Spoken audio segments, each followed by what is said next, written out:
My name is Diane Bates, and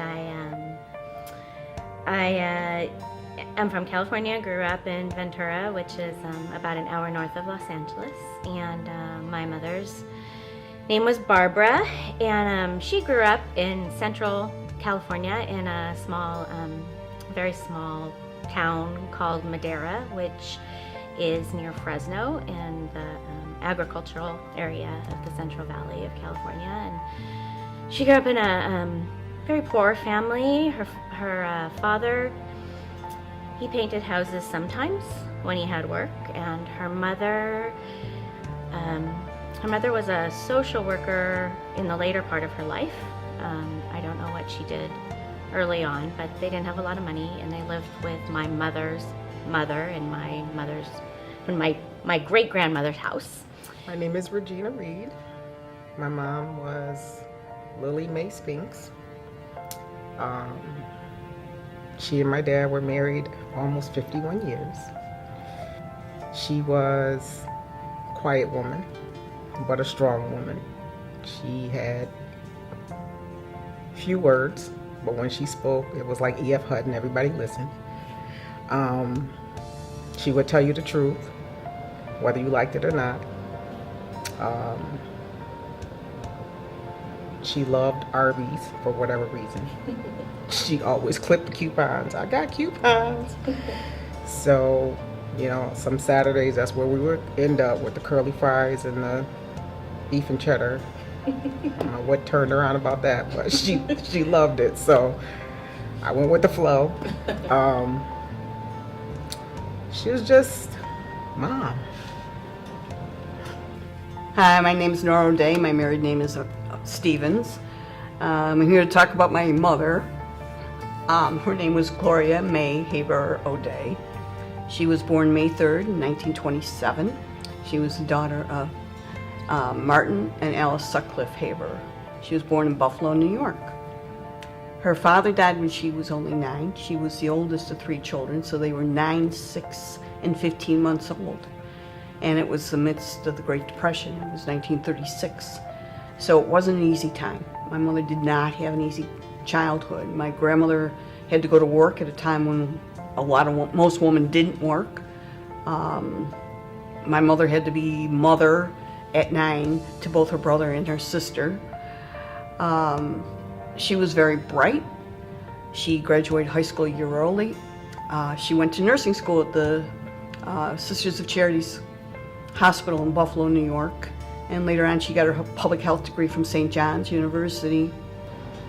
Hi, my name is Marion Jones Betsy, and my mom's name is Edna Josephine. We call her Sugar Johnson. Growing up with my mom was awesome. She was a drill sergeant. She did not play. Single mom.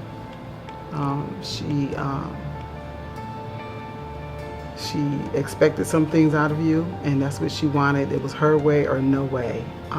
But she loved us dearly. There was no doubt in our mind that my mom loved us. There was 6 of us.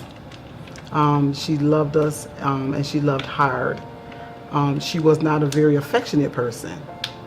There wasn't a whole lot of hugging and all of that going on, but you know that she loved you, because anytime you had an issue, you can go to her about anything, and the door was open. She would talk to you about that, and she, if anybody else messed with you, there was a problem. Just awesome. And she used to always tell us, you don't have to have a whole lot of friends. You have sister and brothers, you have each other. I'm Denise Stevens, and I'm the daughter of Jonathan and Arnell Stevens. My mom is obviously Arnell, but she was born Arnell Killingsworth, and she married my father around 1951, 52-ish. And she's a remarkable woman. She herself came from a relatively small family in comparison to the number of children that she gave birth to with my father, Bishop Jonathan Stevens, and they were in the ministry together. Unfortunately, that marriage did not last, and we grew up somewhat fragmented. Hi, my name is Blondine Young, and my mother's name was Blondine Stevens. My mother was very amazing, to say the least. I think she was the best cook I've ever known in my life. I remember us having cookouts, and the whole neighborhood would come. And when I say the whole neighborhood, I do not lie to you. That's how they knew us, because they're like, "Oh, is your mom cooking today?" And I'm like, "No, my mom not cooking." Knowing she was cooking. I remember us cleaning the house a lot, because my mom did not like a dirty house. I remember her singing a lot of gospel songs. I remember us being in church from sunup to sundown. My grandmother, Arnell Stevens, was the bishop of a church on South Avenue called the House of God, which is the Church of the Living God, the pillar of ground of truth without controversy. Keep the million. That was our whole title. And every time we have to tell someone what church we go to, it's like we had to say the whole church name. Hello, my name is Bernard Alex. My mother was Wilma Nell Alex, and she was, to me, the most phenomenally strong woman that I have ever met. She was funny. She was consistent. We often laugh and say, if my mother said, "I'm going to knock you down the stairs, just get ready to roll," because you were going down. So what she said is what she was going to do. She was a hard-working lady. Went through a lot, but she didn't carry a lot. She didn't let stuff linger. She dealt with it and moved on. She was just, she was just outstanding, funny, just funny, and trying not to be funny even made her even more funny. Who would laugh at her? So that was my girl. I would always call her my best girl. It's my best girl. So it was Miss Wilma.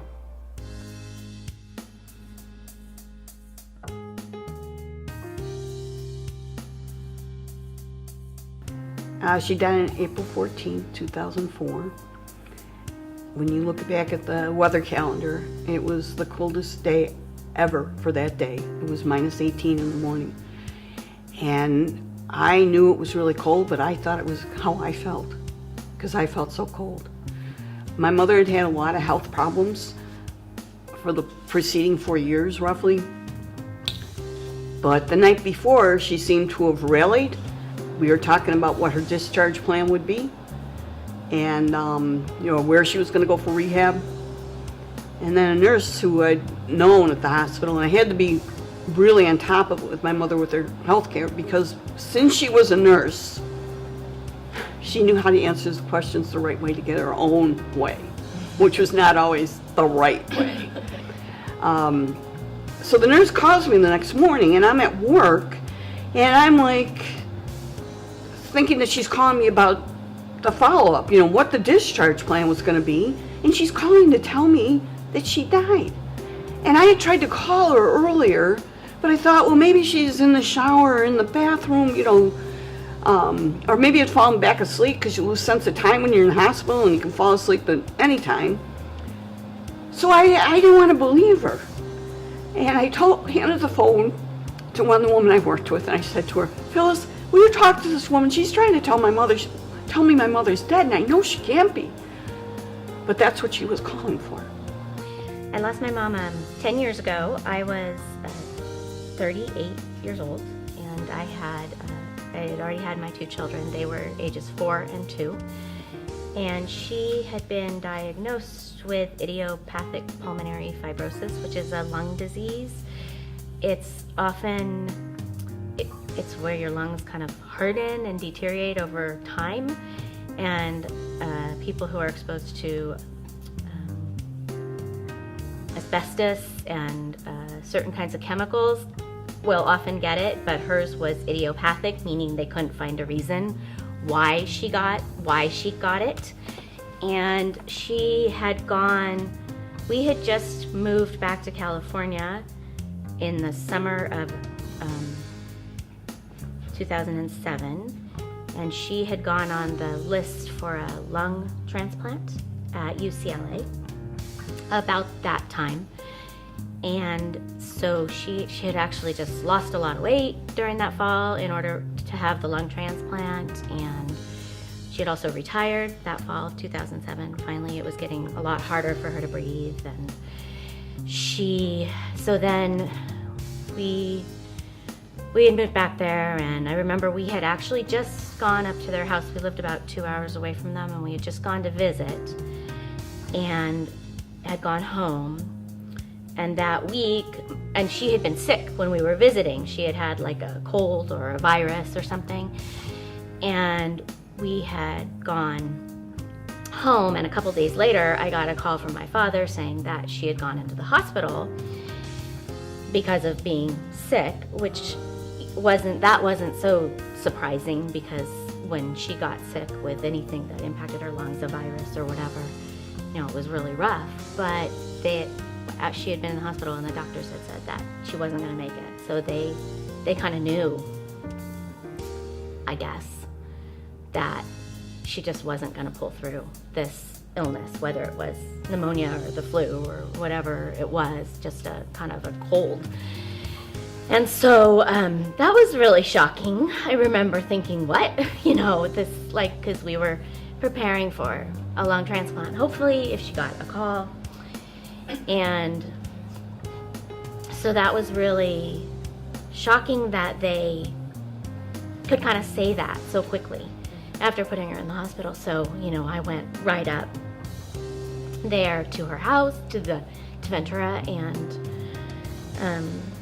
we just started preparing for her to pass in the hospital. And my sister came.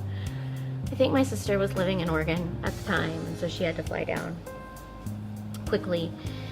And that was a crazy couple days. I remember my oldest daughter was very sick with a cold, and I was really sick with a cold at the same time.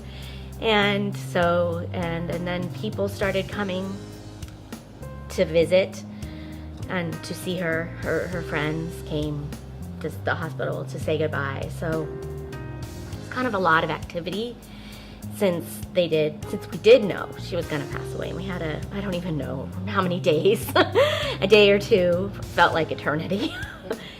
But when she passed away, and we were there when it happened. And so, yeah, it was very rough, and sort of, even though she was very sick, it was still surprising to have it happen so sort of quickly. I lost my mom when I was 13 years old, and my mom had cancer. She had breast cancer that metastasized to her liver, and I lost her September 29, 2002 at 9:30 p.m. I don't remember too much about her receiving treatment for her cancer. I remember one time I went to, I think it was a chemo session with her, and I was the only one there with her. And I remember she had to lay down, and I was across the room on one of those doctor swivel chairs, and the doctor left us in there alone. And I remember looking across the room, and she was laying there, and I just remember thinking to myself that she was gonna die soon. And I remember crying a lot.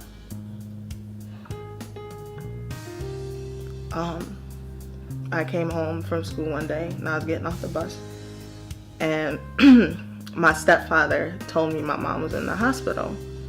And I was like, why is she in the hospital? She's fine, And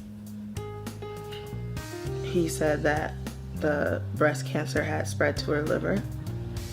So we went, and that she wasn't feeling well. And I think by this time we were living with my grandmother. And so we went to the hospital, and that was on a Monday, I believe. And we went to the hospital, and I remember my older sister, Yashida, she had my mom's van for some reason. I don't really remember why she had it, probably because mommy was in the hospital, but we were playing music, and we were dancing, and we were just like, you know, like having a good time in the car, you know. We get to the hospital, and my mom is herself. And she had like these remotes, universal remotes, that she used for everything in the house, because I guess we just lost the normal remotes to like the TV and stuff. So we get up there, my mom's like, y'all gotta bring me my universal remote because this little bed remote is not working. And, you know, like, it was just hilarious, like, how she, you know, just wanted her remote. And that was on Monday. And the same thing happened on Wednesday. My sister came to pick us up. And we were dancing in the car. And I remember getting to the hospital, and you wouldn't let us go in the room. And I remember, and you said you wanted to talk to us, and I was just like confused. And that's when you told us that, you know, that mommy couldn't talk, and that her body was like shutting down. And I remember being so angry and not understanding, because I wanted to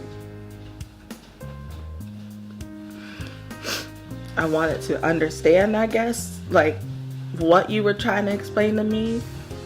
But I remember just being angry at everybody because I thought like you were lying to me. Like, I was like,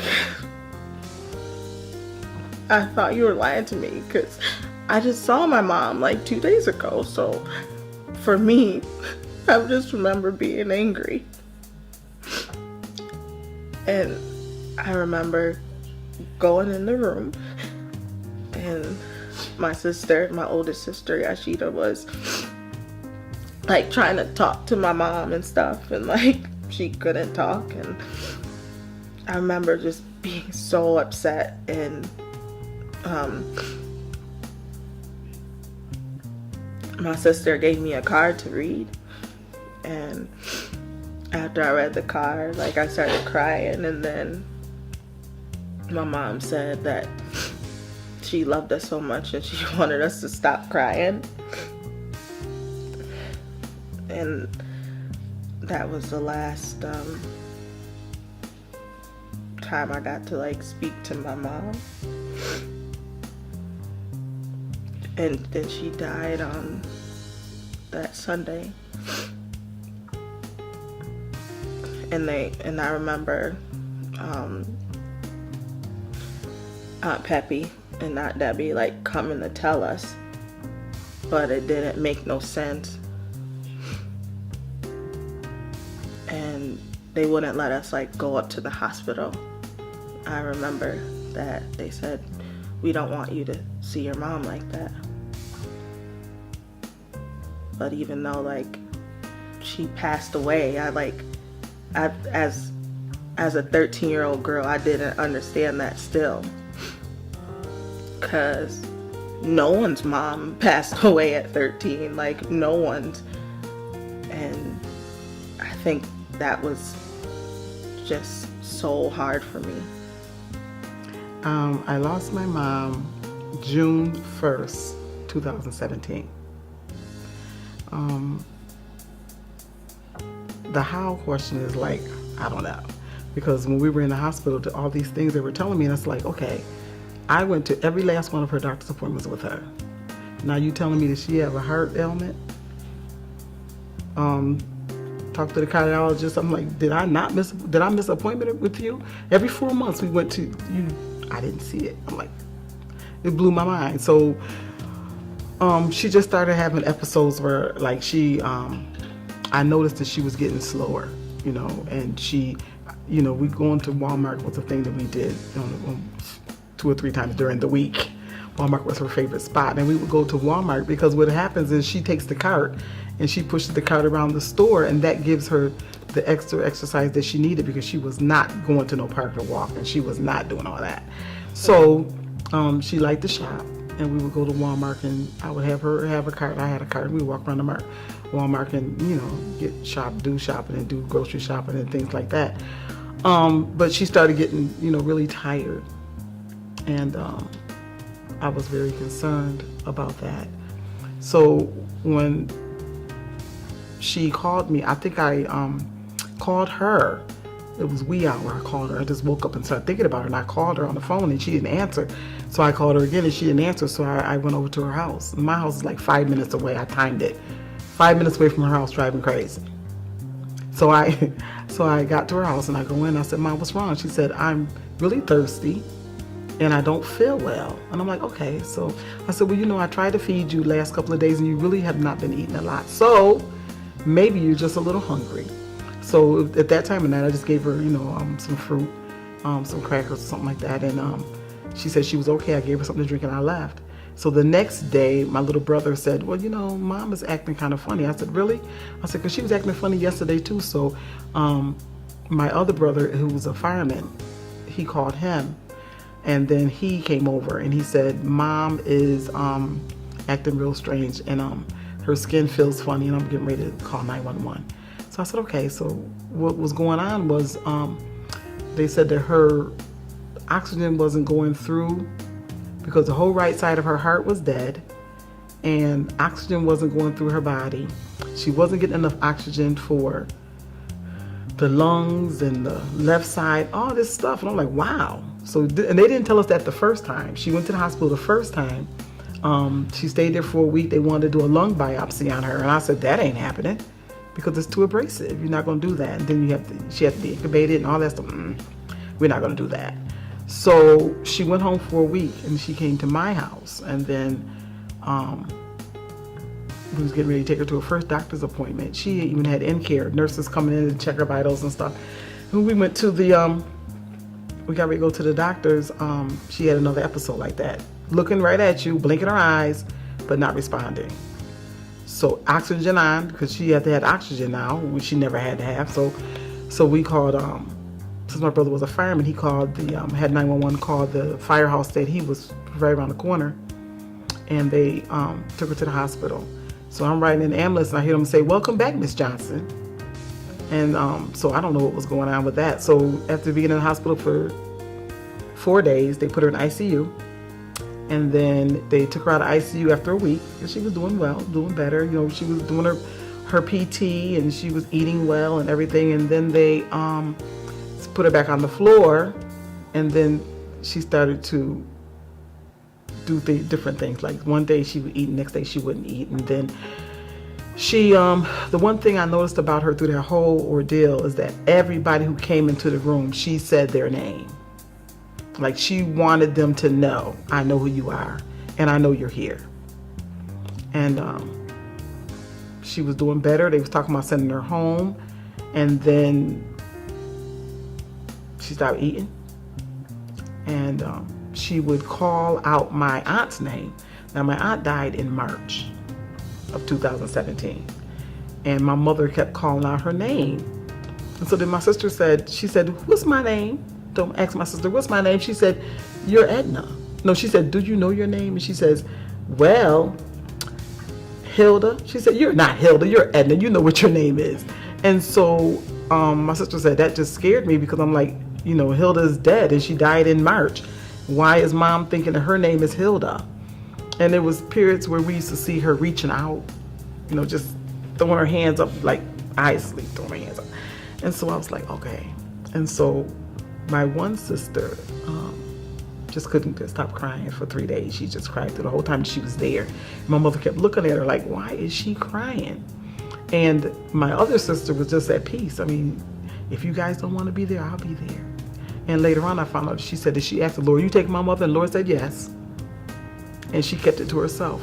And me, I was like,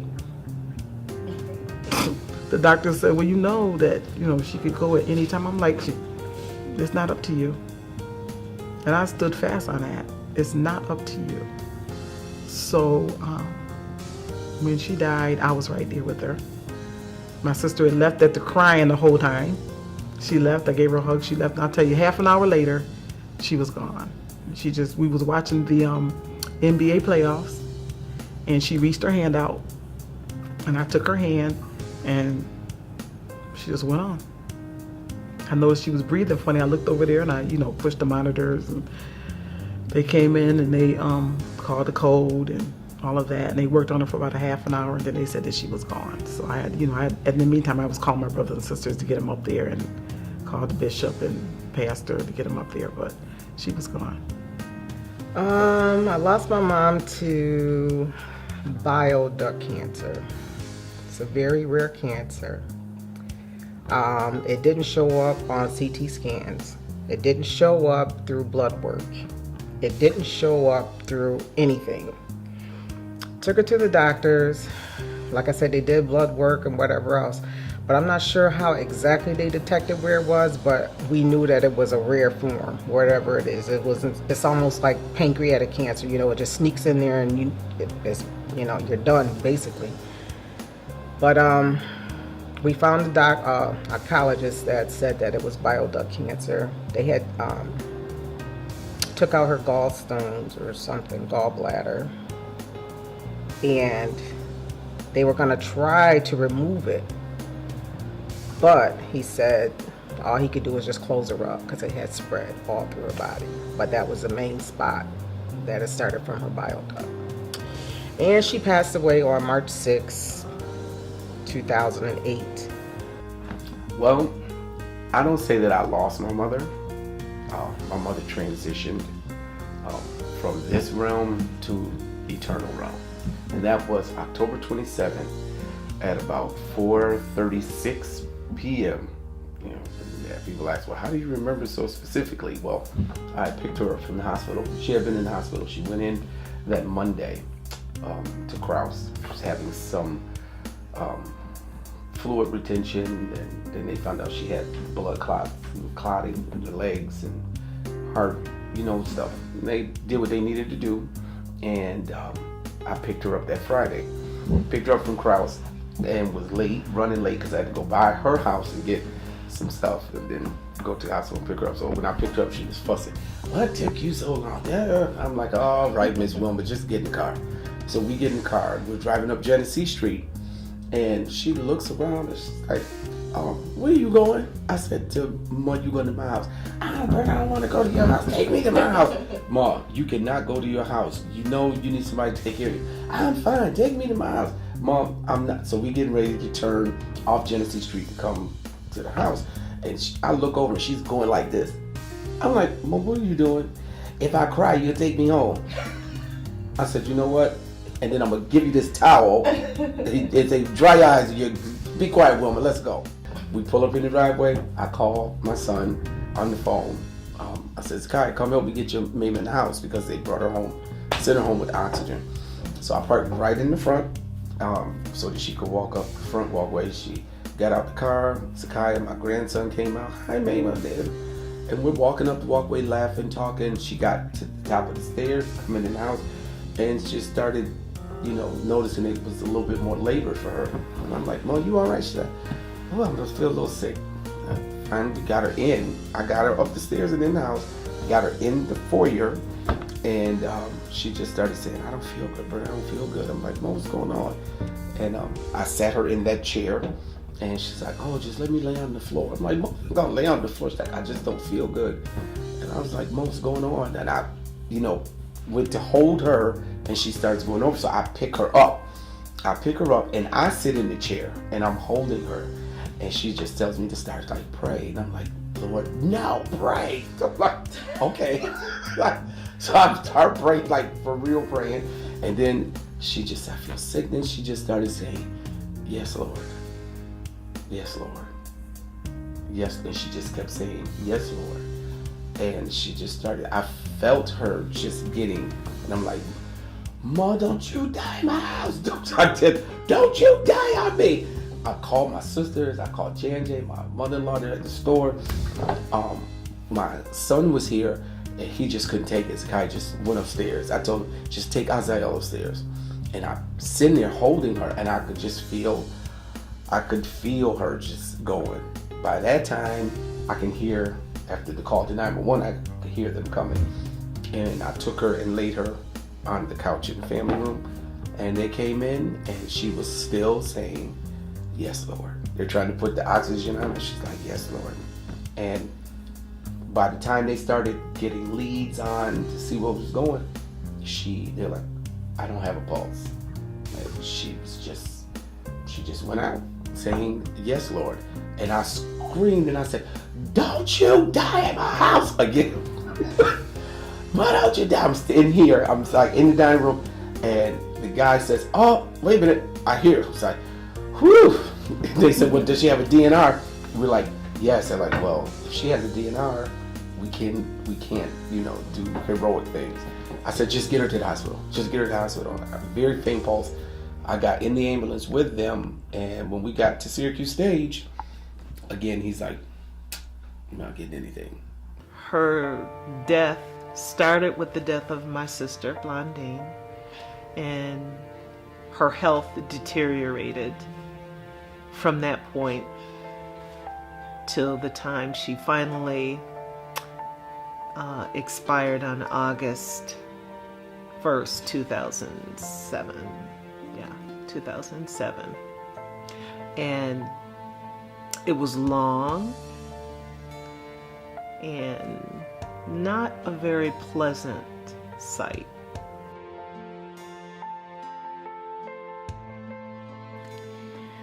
Well, one of the fondest memories I have of my mother is she had this thing for Lionel Richie's song "Dancing on the Ceiling." I don't know, we used to tease her about it all the time because she just loved that song, probably more than any song at all. And I remember making sure the DJ played it at my wedding. I was going through a really, really, really rough time in my marriage. We didn't really talk about my marriage, but she knew that something was up. Because mothers know. So she bought me this beautiful card, and she put a little change in it for me. And she looked at me and she hugged me and she said, "You're gonna be all right." I'm like, we ain't even talking about that. How you know? But to me, that was a pivotal moment because I was in the place of decision. And she's like, "You're gonna be all right." That stuck out to me because we never verbalized anything. I didn't tell her anything, but she could tell on my face something was up. My fondest memories of my mom is my mother loved to dance. She was a dancer, and she loved Michael Jackson, and she would get her dance on. It didn't matter. I loved her food. She made the best pineapple upside down cake. Oh God! And so I said, I'm gonna make me a pineapple upside down cake. I'm gonna work that thing until I get it right. But yeah, my fondest memories of her is her dancing. The last thing that I remember of when we were in the hospital, and when she was in the hospital, and she says, "I've seen all my children, but somebody's missing." And I said, "Lonnie." She said, "Why he not here?" I said, "Well, he said he can have a day off because since there's so many people up here." I didn't tell him he can have a day off, so I called him. I said, "Mom said that she didn't tell you can have a day off." And so then she said, "I ain't tell you that. Why you telling that boy that lie?" I said, "Okay." So we're done because she right. Everything she says, she right. So, yeah, that was 2 days before she died. I was very, very young. I had to be either in the first grade or the third grade. And we were living 1047 Montgomery Street. And she came in and she was very happy. And I think she got a good report from school. concerning me because she came in. I was learning how to wash dishes, and I was standing on a stool and I was washing dishes, and she came in and she kissed me on the cheek, and I'm looking at her like, okay, what did I do? And that's the fondest memory that I have of her. Was my 4th birthday, and I think that's the first memory I actually remember. And it was my birthday, and my cousin did my hair, and my mom made me a cake, and it was probably one of the best cakes I've ever had in my life. And she drew on it, and it said happy 4th birthday, Blondie. And that was I felt so special. I don't remember ever feeling that special too much after that, because there was more kids after me.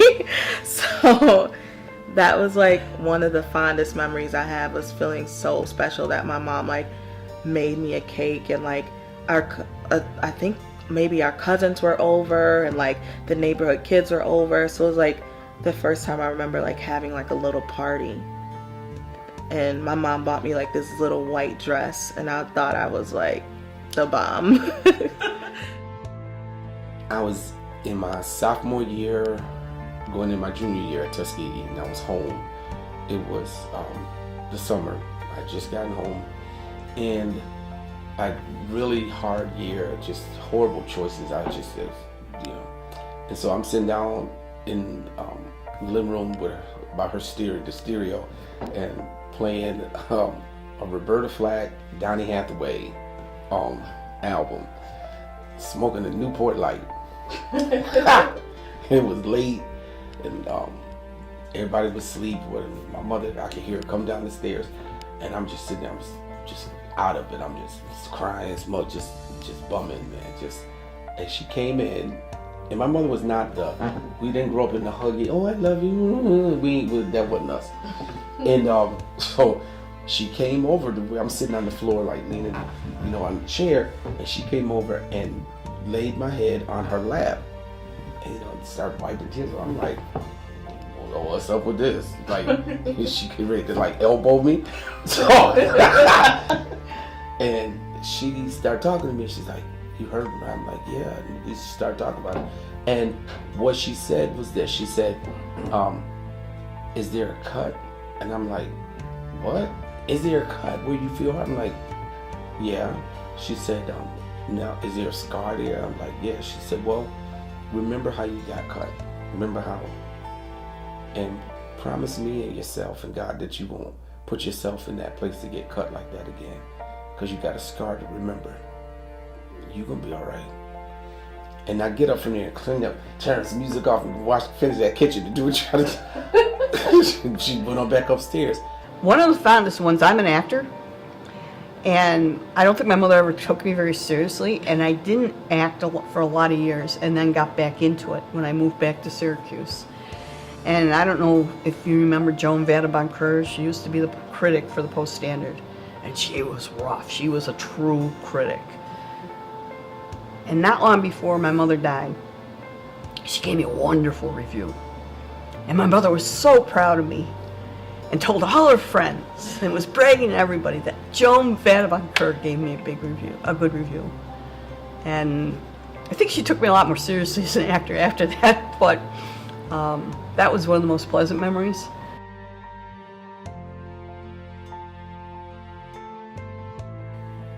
I remember that I had thought about it before she passed, because we knew she had a life-threatening disease. And obviously having to have a lung transplant is a huge thing. And I remember, when I would think about it, just not knowing how I would handle it. It was so upsetting. But so I don't think I was prepared, even though I knew it could happen. I don't know. I don't know how you prepare for that. I don't think you do. No, I don't think so either.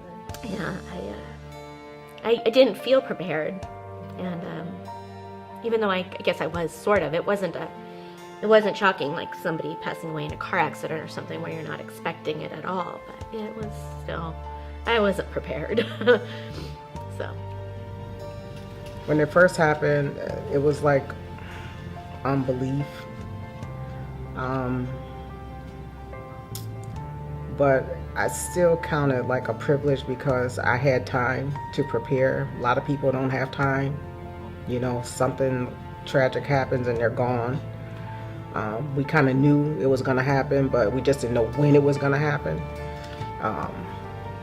But when it happened, it still was like, wow, she's really gone. Part of me was numb. Part of me was relieved. Then there was a part of me that was sad. I don't have a mom anymore, you know.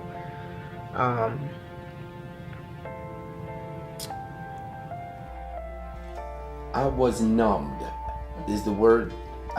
It was like being medicated. It was like like they had given me a sedative.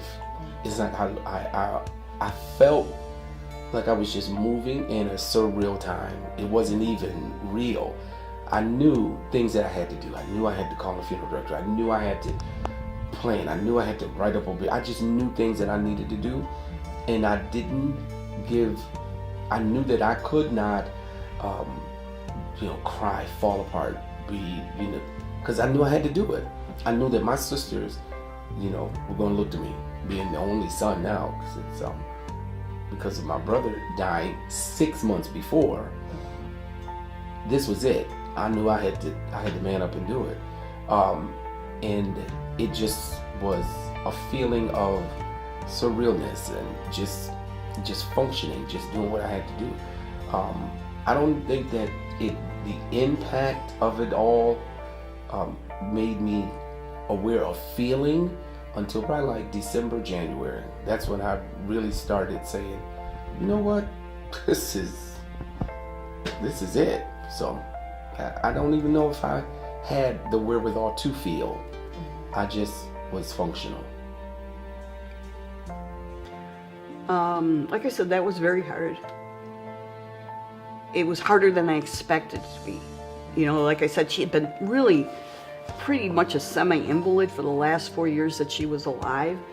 So you think that you're prepared, that she's not going to live to be 95. She was 76. But you're not truly. You just aren't. And that's the first person who ever loved you. That one's a difficult one, kind of long, because as I said, her death was in one sense, a long process. It changed me. So it changed the way like I treat people and the way I see people and the way I value life.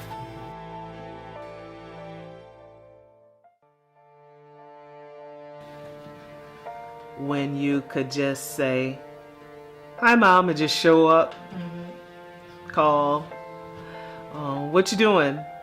Well, you can't do that anymore. You want to do it, and instantly you recall, wait a minute, she's not here.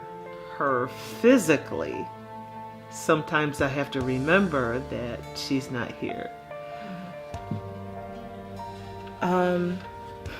The obstacles that I face. Like I said, I felt like she had so much to teach me. And I feel like because she's not here, I had to learn so much on my own.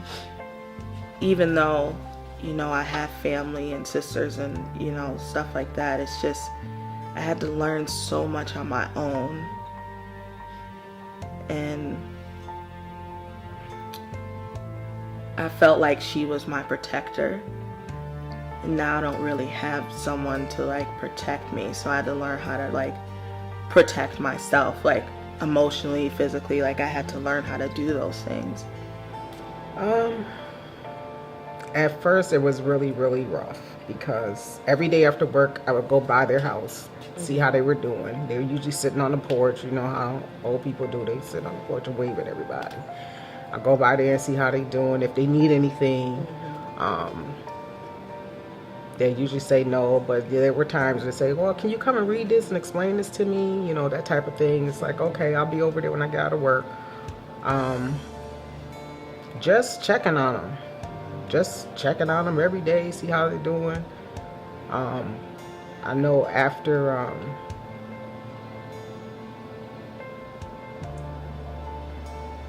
they've had the same phone number since they came to Syracuse.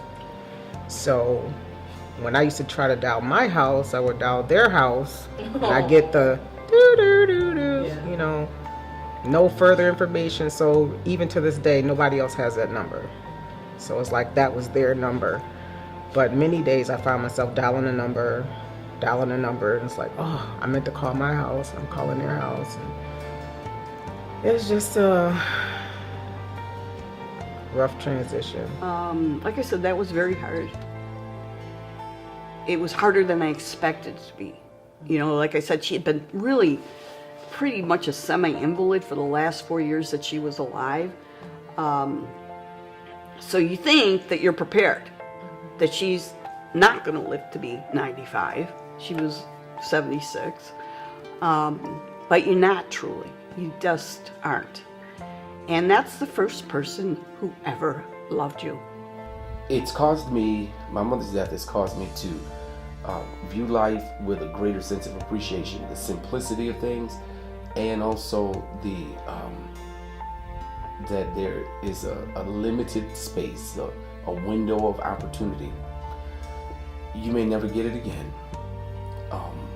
Who would have ever told me that on that Friday, October 27th at 4:36 p.m., that within 40 minutes of me getting my mother home, she was going to be gone. That wasn't supposed to happen. So that now it has really made me stop and appreciate life. I refuse to let stuff just, you know, weigh me down. People, stuff, I ain't, going with that. I ain't even with that. I don't have time for it. I'm intentional about staying as decompressed as possible. I just can't internalize things. I look at people who are just, you know, argumentative and complaining and this, and I'm like, come on, what's wrong with you? Why are you? It's not that deep. You know, enjoy life. My wife has all her emails, text messages. On the end of it all, she writes, enjoy your day. It is a gift. And it is, because what are you going to do with it? How are you going to, you know, go through it? Are you going to go through the day complaining and aggravating? Or are you going to say, it's another opportunity to learn. I'm still here, so I'm not going to let people affect me. I'm not.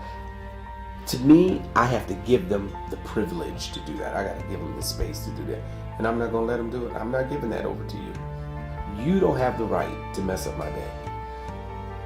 Unless I got to give you that right. And I'm not going to give it to you.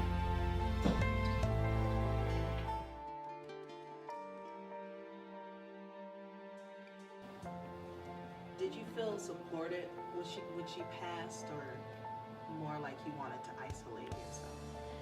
I definitely felt like I wanted to isolate myself. Definitely. I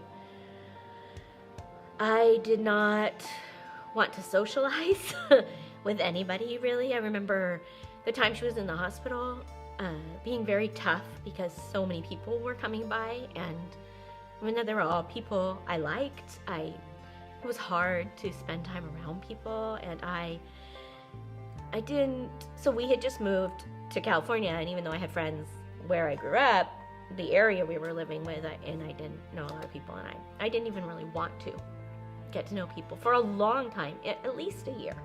I felt very like I wanted to isolate myself. I would not say that I felt supported, I guess, by certain people, but I would not say in general I felt supported. I think our family dynamics were such that I really didn't feel that way. I felt more like, think that's why I kind of just wanted to be isolated in a way. I didn't feel supported. And I didn't even want to, we didn't have a funeral right away. We had a memorial service a couple weeks later. I remember I really didn't even want to go to that. Well, like I said before, it was bad because my husband was so far away, you know, and he was gone all week. And he is my rock. And my kids were too young to lean on, and my siblings were having their grief too. When things are, for being as outgoing as I am, when things are bad for me, I crawl into my home. And I really did that winter. I was feeling very removed, you know, from everything. But I guess that's what I needed to do. For my family, yes, we came together. You know, it was like boom. You know, we closed ranks, and we came together. Family, extended family, church family. What was disappointing, and it helped me too, because it helped me make some decisions, relationship decisions. There's some people, some brothers, some, you know, perhaps fellow pastors, who just keep it 100, that I sort of expected, because of our years of relationship, you know, quid pro quo, I'm there for you, we there for each other kind of thing. You know, the commonality of the brotherhood, that I get you know, the perfunctory, and I know them. I mean, that's what pastors do. You go in, you bring it up, you know, Word document, change the name, you know, a missive of commemoration. That's what I get. You know, I'm like, yo, where you at? I wasn't looking for nothing. I'm like, I'm looking for you. To me, the gift of presence says something. You know, are you gonna be there? I expected some of them that I just figured you would be there. But it was, as with one consent, they started making an excuse as to why, you know, couldn't be there. Oh, Alex, man, I got you. I'm gonna come through. I'm gonna see you. I'm gonna come up, you know, when everything's settled. I'm gonna come and get you. We're gonna chill. We're gonna burn. Come on. Here it's almost a year. You still. It just helped me make some decisions. I'm like, you know what? Consider the people that were there. Consider the people that were with you. Those are the ones that you need to. And it did. It helped me just fine tune and, you know, do some block and deletes. I was angry. So I felt like there was a lot of people at the funeral and at the hospital, but I felt like I didn't know those people. There were so many people like came out the woodwork and was like, oh, I've been there this whole time. And I'm like, but I don't know you, so I don't think that's true. I felt isolated because I felt no one understood me.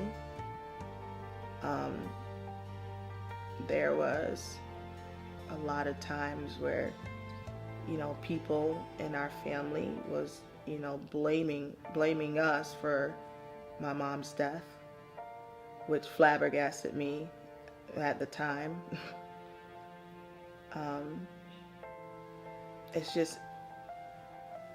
It felt like I was put into isolation because I felt like I didn't understand it.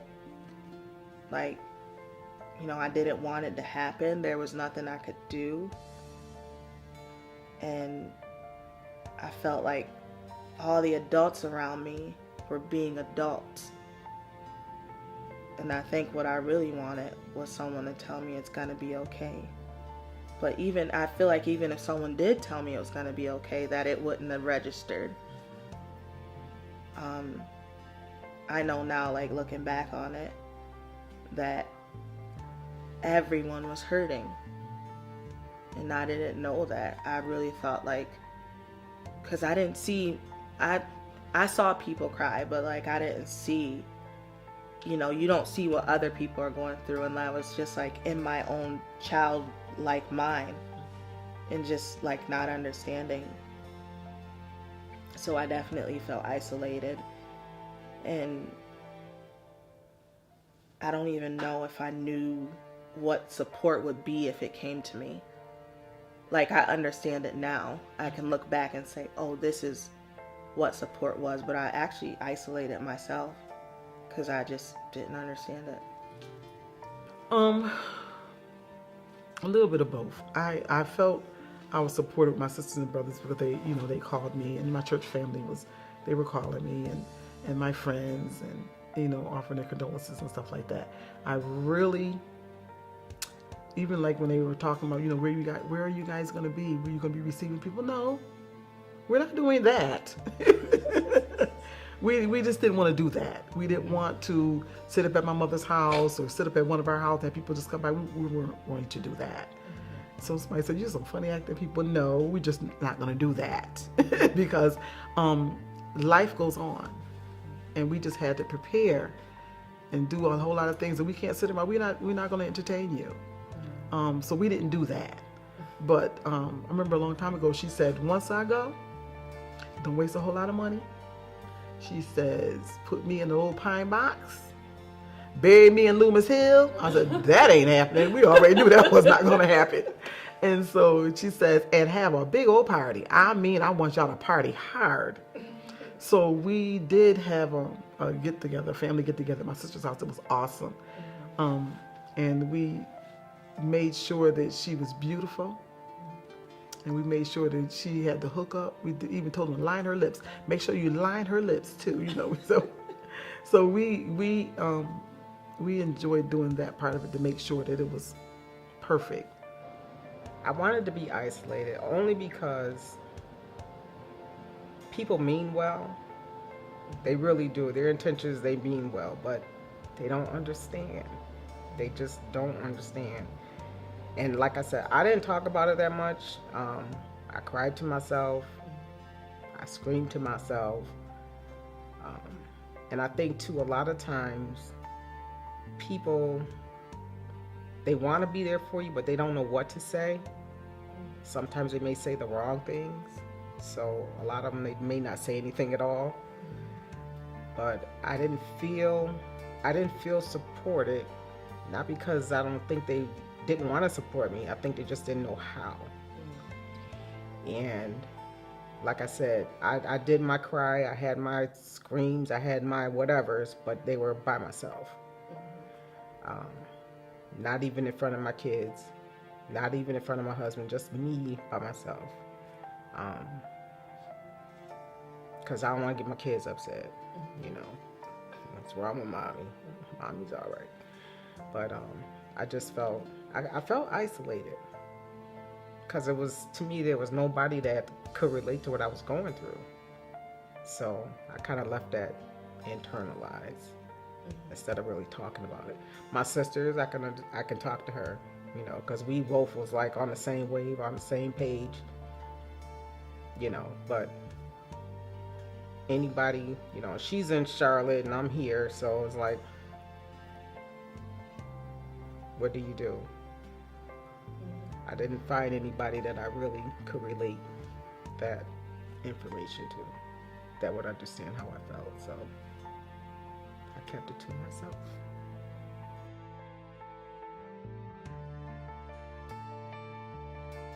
I think if it was earlier, I probably would have lost my mind. Because I was in my, 40s? And it was hard for me then. I can't imagine it being a teenager or in my 20s. I think I probably would have lost it. Like I said, I had time to prepare, but I think I don't know what my life would have been like if I had lost it earlier. Earlier, I can't even begin to think about what that might have been like, because I see how much it's affected women I know who lost their mothers young. My father would have been devastated. and he would have had a hard time going on without her. And there were so many of us. You know, who would have taken care of us? I don't even know. And, you know, my father was good looking and sweet. Maybe he would have remarried, but that, you know, you don't know what that's going to be like. In terms of later, I feel bad about the things she missed. Like my niece, when she got married, she would have loved going to Leslie's wedding because it was the kind of girly girl wedding that my mother would have dreamed of for her. She didn't live to see Leslie's 2 children, who are 5 and 7 now. My sons, I have one getting married this year and one getting married next year, so she'll miss out on that too, and whatever children they have. I'm glad she didn't live to see my brother die. I don't even think it matters. Just losing my mom, because of such the role that she played in our lives, in every one of our lives. And I used to always say my brother was like, must be nice being Edna's daughter, because she raised us to be, you know, strong and independent, and, you know, for us to have the, you know, this meltdown and stuff like that was almost like non-existent, even though there were times when we had our private times with her that we could do that. But my brothers, on the other hand, would fall at her knees and just cry like babies all the time. She said, Lord Jesus, what they gonna do when I'm gone? I'm like, I don't know. But, you know, even in that, there were times when you just didn't want to be strong. When my mother died, I didn't want to be strong. I did not want to be strong. When she was diagnosed with cancer in 2012, I didn't want to be strong. I'm like, she don't deserve this, because she sacrificed everything for her children. She don't deserve this. And I had to say, look, Lord, I got a problem with this. I got a problem with this. I feel like if I lost my mom earlier in life, I probably wouldn't remember her, which is sad, really, because I know people who lost their moms earlier than 13. But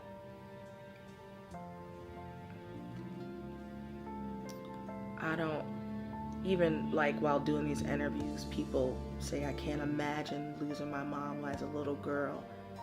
I would lose my mind and this, that, and the third, and I lost my mom as a little girl.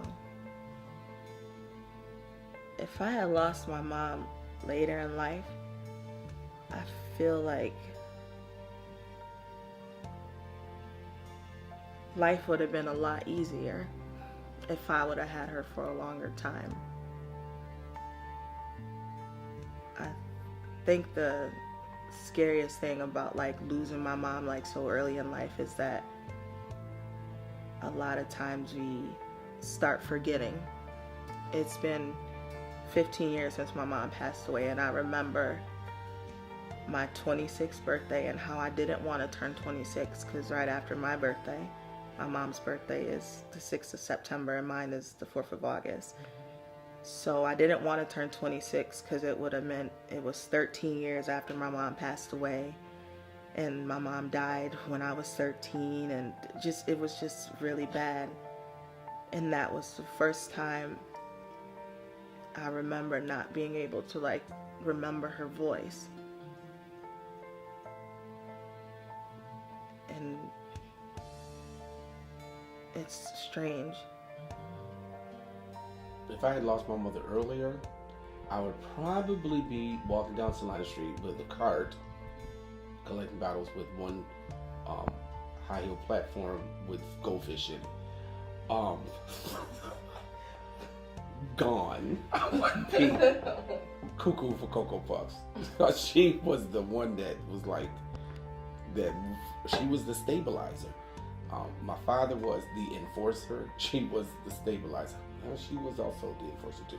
But she really was. I can't even imagine what it would have been like. I can't even think of where I would have ended up.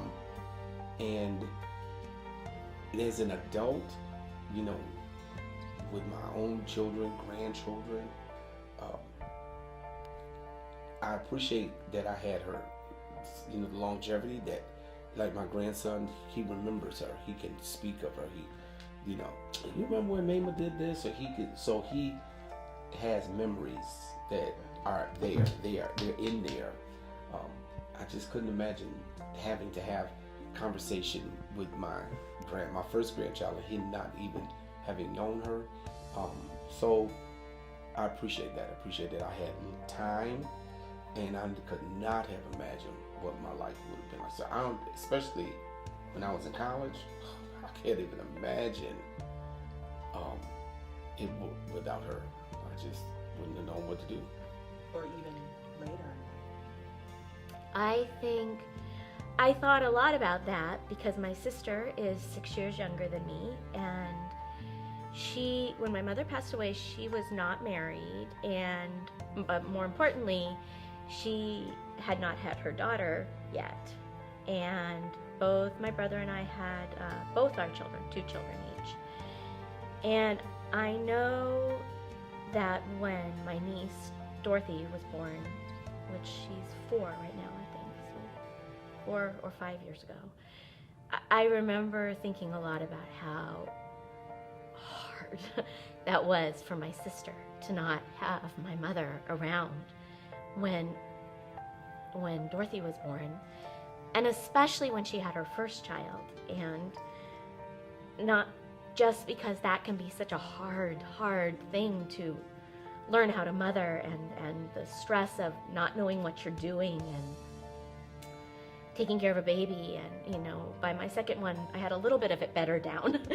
But my mom helped me so much with my first baby. Just even if I didn't agree with her on things she wanted me to do, just having her there and being able to talk to her. I remember when Katie, my youngest, was born, it was so isolating being home with a baby, and that was just, I remember I'd talk to her every morning. I'd call her at like 9 o'clock our time, because we were living back east.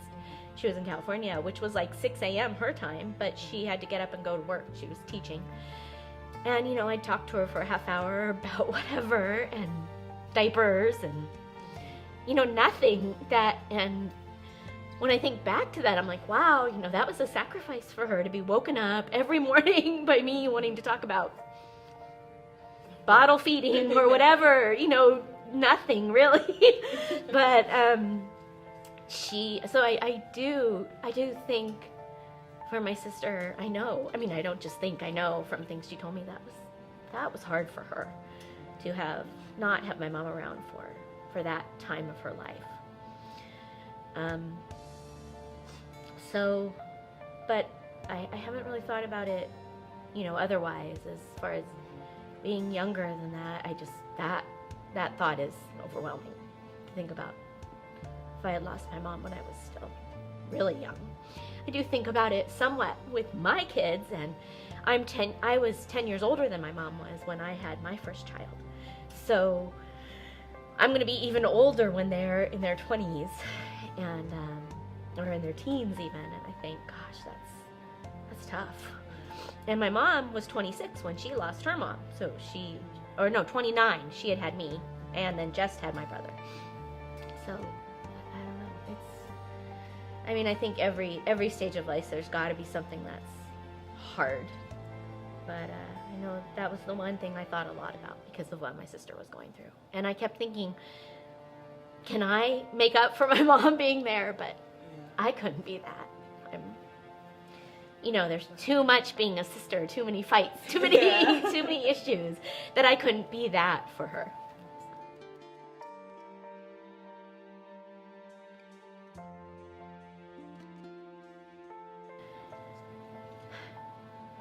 I think I tell my kids what I would probably tell the younger version of myself, and I tell them that, time goes really fast, and that not to waste time on people that don't treat them right, because you only have so much time with the people that love you and that you love. So don't waste your time on things that you don't need to waste your time on. Don't feel guilted into wasting your time on people that don't deserve your time. just thinking back over my childhood and teenage years, I would probably tell a younger version, you need to enjoy her a little more and stop saying that she gets on your nerves. Just take back some of those moments of me being rebellious, and just do what you're supposed to do. Everybody's got their own grieving process, and it's different for different people, and it's different in different circumstances. Somebody can grieve differently from one person than they do for another. And in this country, we don't give people long enough time to grieve. 3 days and they want you back at work. Yeah. I know that if I don't get it out fast, I'm gonna be grieving for a long time on a really visceral level. I think crying should be okay. Nobody should tell you not to cry. Nobody should tell you not to do anything that you feel the need to do when you're grieving somebody that you love desperately. But at the same time, if you haven't loved, then you're not going to feel grief. And loving is the biggest gift we get in this world, to love somebody else. So it just comes at a cost, because if you lose the person, it's hard. But would you have done without the love? She used to say to me, to us, you're gonna miss me when I'm gone. And that is absolutely the truth. That is absolutely the truth. Yep, that's the hardest part, just missing her.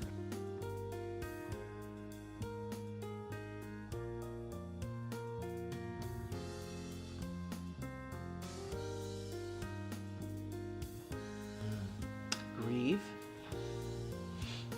and let no one dictate to you when you should stop grieving. These are your parents, but your parents are the closest thing to God you're gonna know, you could ever know. And so honor them. Honor them in what you do and how you do that. And you will be rewarded for that. Learn all that you can from such people. But always, always honor them.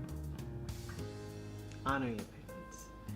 And you'll be okay. You may never get over whatever that means. The loss of your parents, you may never get over that. But so what? These are your parents. If I could talk to a younger version of myself, I would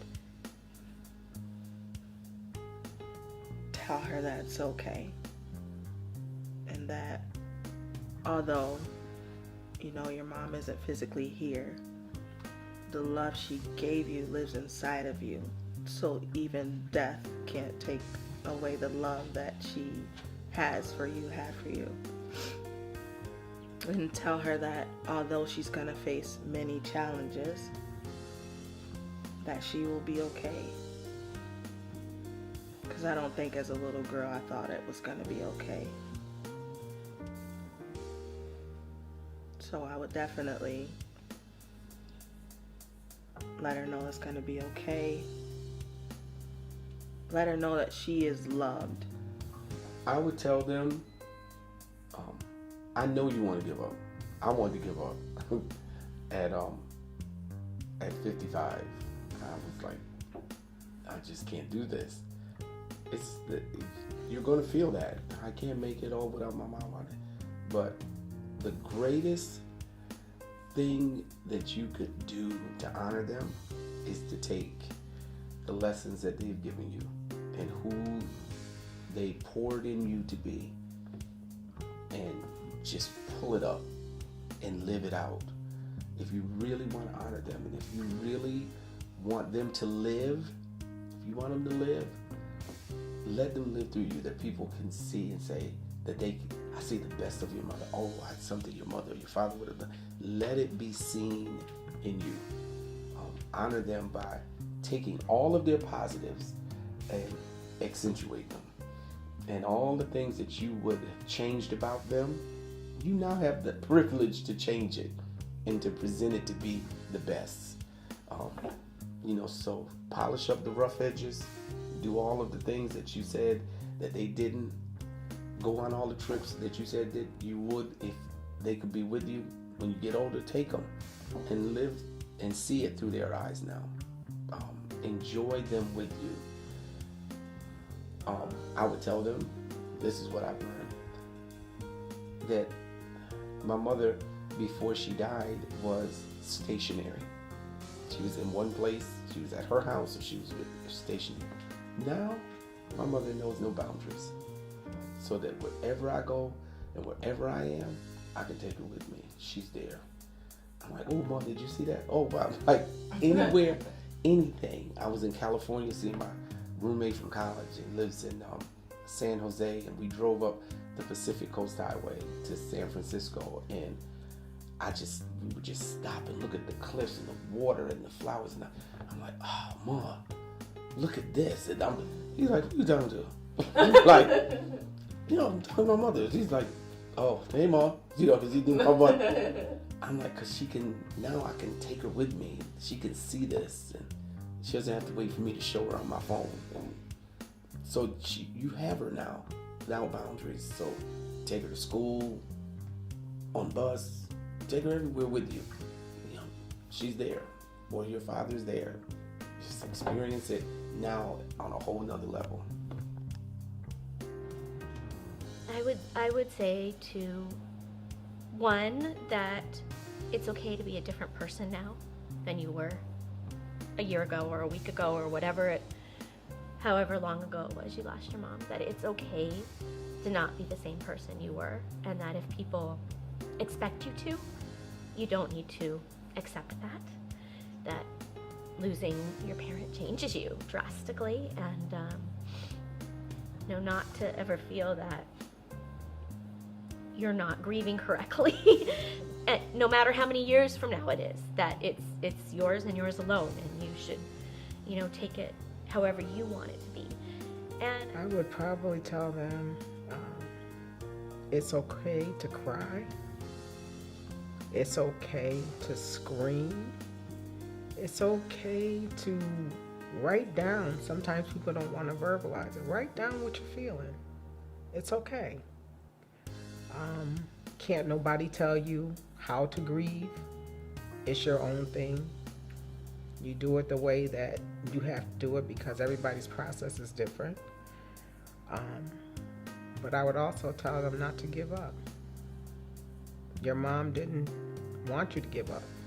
She wants you to thrive. So whatever you have to do to press through, just do it. People may not understand you're crying. Oh, you're talking about your mom again, you need to get over it. No, you never get over it. That's your mom. So don't let anybody tell you how to grieve. Whether you do it in front of people or do it by yourself, don't let anybody tell you how to do it. You do it the way that helps you get through. And just don't give up. You have to take it sometime minute by minute, moment by moment. You're going to have good days. You're going to have bad days. But just keep pressing forward and think about those good times. Think about the good times. Think about the last thing you guys laughed about. Think about the last things you guys were silly about. Think about those things. But I'm quite sure your mom didn't want you to give up. She's going to put in you that you can make it. And I'm quite sure, most moms, they're going to tell you can make it. You just have to do it without her. But you can make it. And you just have to take it one day at a time, one step at a time. Holidays, birthdays, Christmas, Thanksgiving, those things are going to come. Those days are going to come, and you're going to feel some type of way. You just have to deal with it, press through it. She's going to want you to get through it. And don't let anybody, I don't care who they are, tell you how to do it. Oh, you're doing too much. No, I'm not. It's my mom. So let that time be your time, and whatever you have to do to get through it, get through it. That's what I would tell them. I would say to them that your mom is not here. You can't physically see her, but she's in your heart. There are tons and tons of memories. Hold on to those memories. Because later on, that's going to be the most important thing you have, is the memories of your mom. So I think that's the part that has settled me with this whole thing, is because I have tons of, we used to bowl together. You know, she taught me how to sew, and we had so many heart-to-hearts. And every now and then I'm reminded of some of the things that we talked about or laughed about. I have so many pictures of her on my phone, so many videos of her. I can hear her voice if I need to. And so many pictures of her dancing, so many videos of her dancing, because that's what she liked to do. So we were preparing ourselves for this time, even though we didn't know when it was going to happen. We were pretty well set in that area, you know, just making sure that her memory lives on. So I'd say, get it out, baby. Feel what you feel and let it out. Don't try to keep it inside. But understand that you feel this way because you did love, and you will love again. And it might not be for a long time, but there will be people who love you back. Just always be true to yourself. Cherish the memories that you do have. And be open to what the future has to bring for you.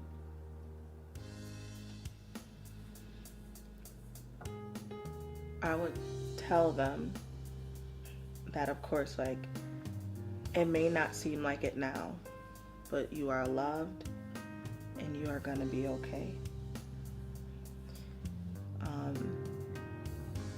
That they should deal with whatever they are feeling the best way they know how, and to not let anyone dictate or tell you how to feel about it at all.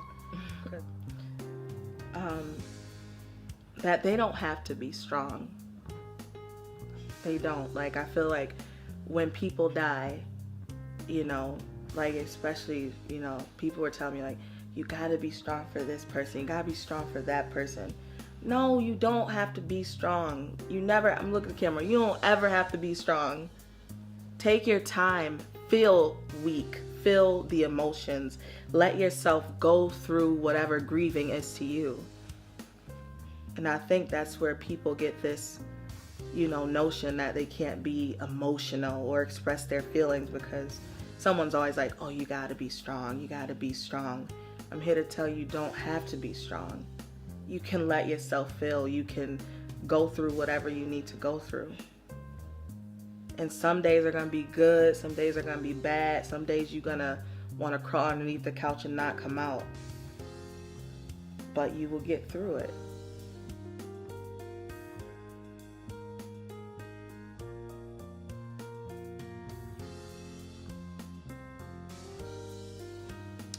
I tell her I love her, that it's okay.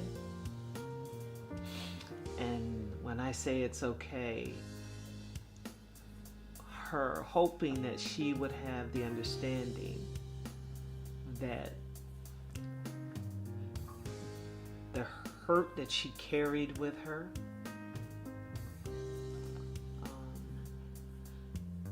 it's okay. I would tell her, thank you. I thank you for showing me that just contracts with God are valid and binding, and He'll give you what you believe, and it's all according to your faith. And I would tell her, I thank you for teaching me the gift of and the lesson of faith, that if you believe it and trust, you got it. I think I would want to tell her that I would miss her, that I miss her so much. I don't know what she would say to me. Probably to take care of myself.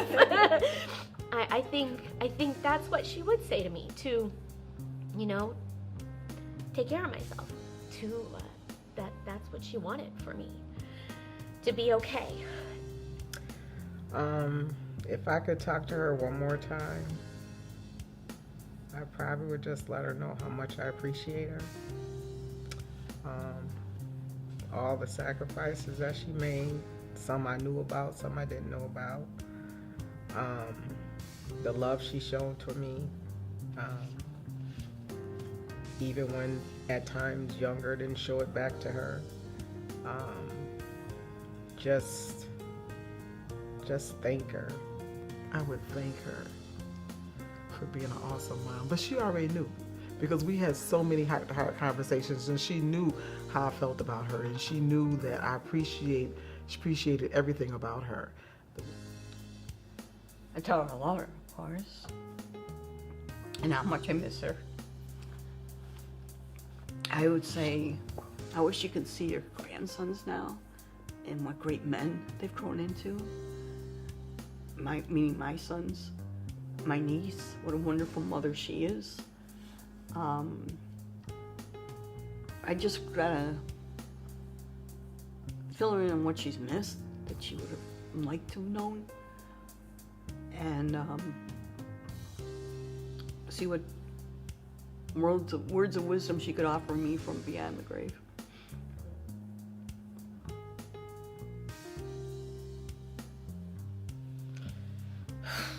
That's a hard question. Because there's a lot, you know, that has happened, and I tell her that I love her. And of course that I wish she didn't have to go to heaven so soon.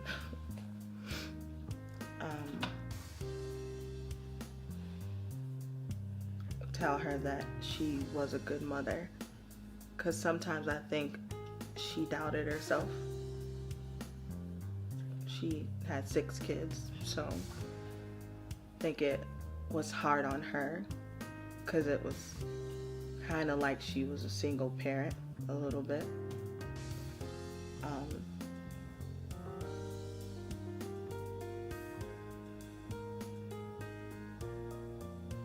There's so much I would want to say to her.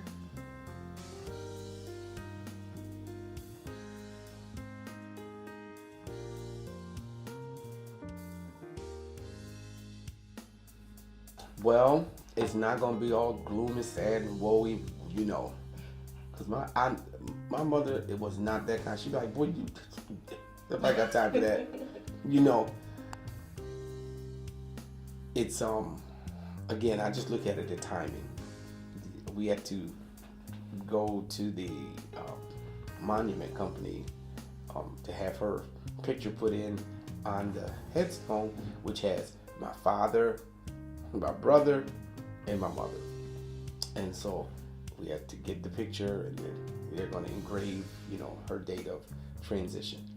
And so when I was speaking to Mr. Lutz, he says, well, we'll probably have it done like, and he paused. I'm like, what's it? Like, you know, the week leading up to Mother's Day, is that okay?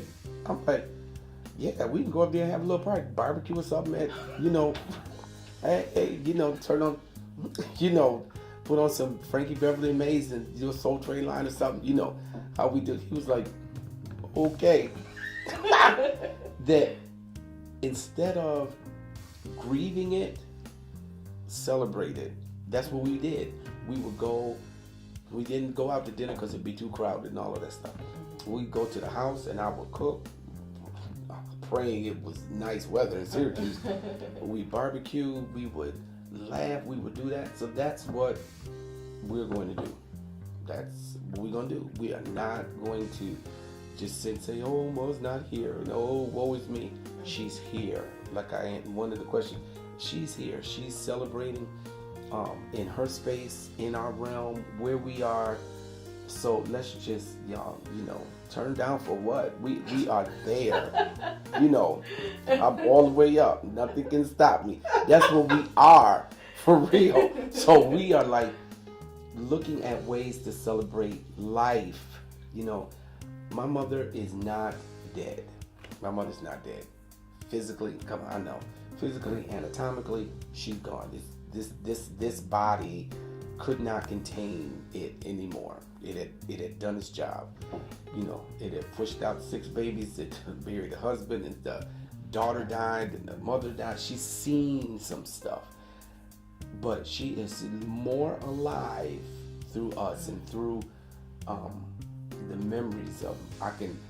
My grandson, I could say, Isaiah, what would Mama do? And he'd come walking in, like walking on stuff. I want some ice. You know, the way she would always try to sneak to get ice. That's when we laugh about her, and she just loved her children, her grandchildren, her great-grandchildren, great-great-great-grandchildren. So why would we say, oh no, I dread Mother's Day, the first Mother's Day without her? No, to me, it's like, that's the case. I can just say, oh, the first Saturday without her, you know, or whatever day, you know. Why does it have to then, oh, because everybody's with their mother? No, they're not. Everybody's going, oh, no, they're not. Everybody isn't, but you will make it to be that everybody is. They're not.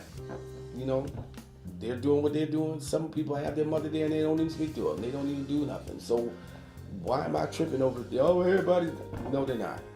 You know, I would always get her, I get my mother-in-law, and Jan-Jay, a wrist massage for Mother's Day.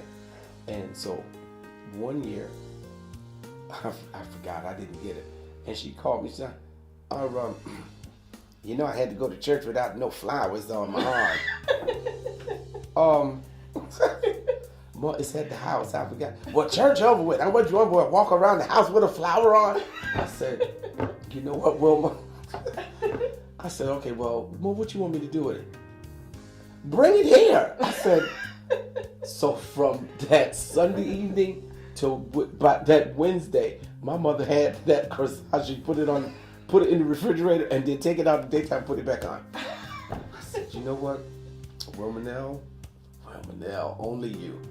So those are the things that we're going to celebrate. The stuff that she did, stuff she would say, you know, sitting on the porch, drinking iced tea out of a mayonnaise jar and laughing at everybody go by, hollering at folks, hey, that's what we did. That's what we're going to do. The spot on Midland Ave will be like it is. So Mother's Day is tough for me. I was just so used to, you know, going to her house. We have dinner together. Who cooks on Mother's Day dinner? My mother does. She never wants to go out to eat. So it's like, okay, we have Mother's Day dinner at Mom's house.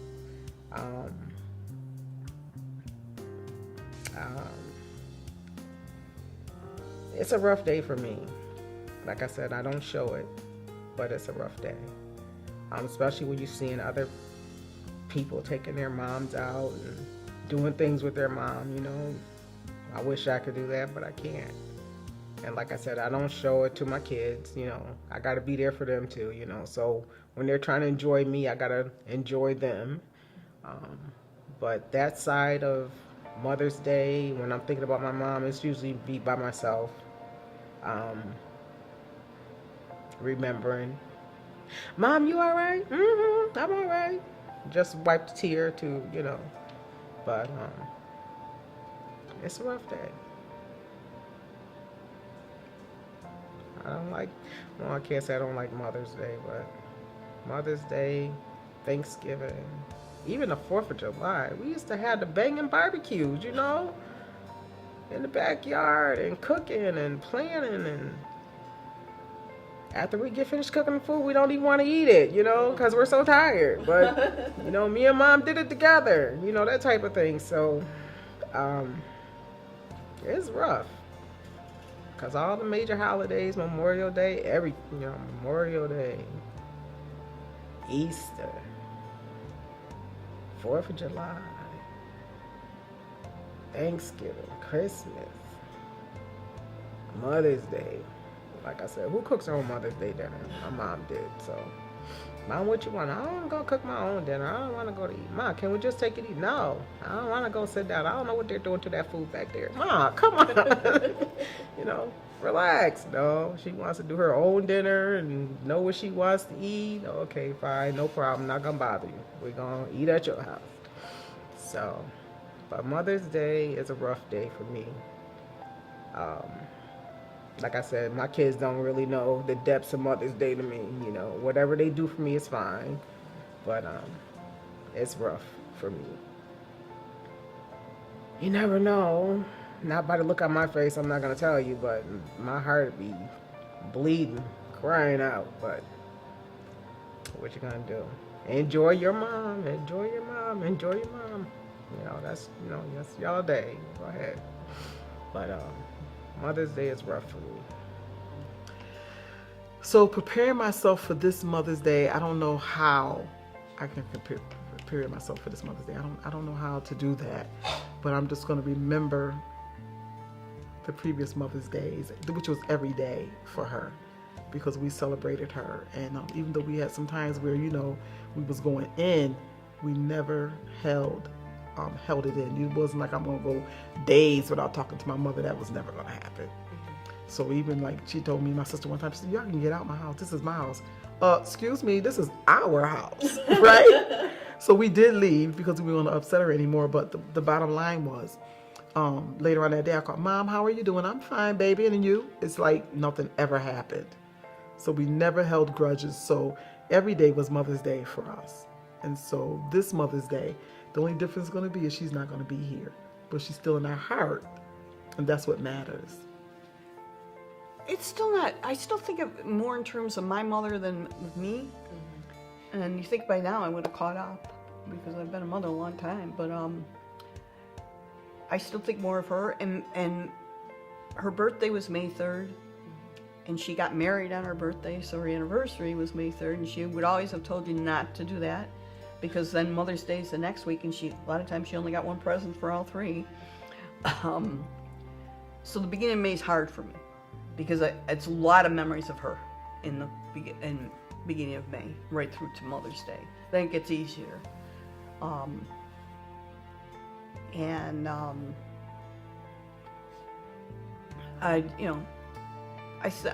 It's one of the days when I still miss her the most, and I don't feel quite right in my skin, because now I'm the mother, and my mother's gone.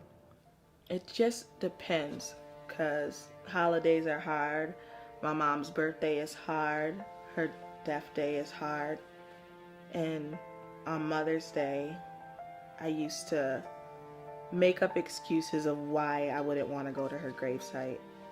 I was just like, oh, it's gonna depress me so much. It's gonna do this to me. But in the recent years, I found it to be a little cleansing.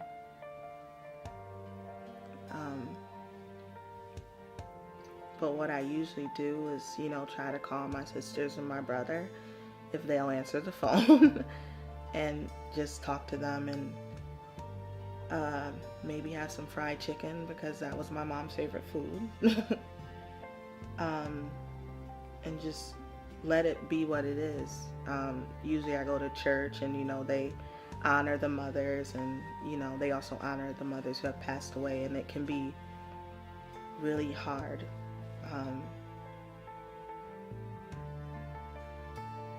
But a lot of days are hard. We never celebrated Mother's Day all that much. I would send my mom flowers or give her a card or something, but we didn't necessarily always get together on Mother's Day. And of course I was living back east, so I like Mother's Day. I think Mother's Day is a great day to appreciate your mom, and I love that I can tell my kids I'm not going to get out of bed yet and that kind of stuff, but Mother's Day is always mixed. I go through the emotional, roller coaster. I'm enjoying watching mothers and people interact. And I don't have my mother. That does come up. I don't have my mother.